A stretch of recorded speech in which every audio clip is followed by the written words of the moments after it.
বিয়ের পর প্রথম অম্বুবাচীতে নাকি মায়ের বাড়িতে থাকতে হয়, সেই মতো চলে এলাম। আর বৃষ্টি আসবে বলে কাপড়গুলোও মেলে দিয়েছিলাম, সেটা তুলে নিলাম। আর এইখানে দেখো ফুল গাছটা গত বছর আমি লাগিয়েছিলাম, আর প্রায় 1 বছর পরেই কি সুন্দর ফুলে কলিতে একদম পরিপূর্ণ হয়ে আছে, দেখতেও ভালো লাগছে।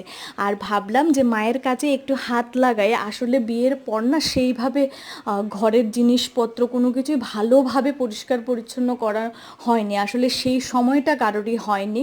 তো এখানে দেখো রান্নাঘরের কিছু জিনিসপত্র আমি বার করে ভালোভাবে ধুয়ে দিয়েছি, বৃষ্টি আসবে তাও জলটা যাতে একটু ঝরে তারপরই ঘরে নিয়ে যাব।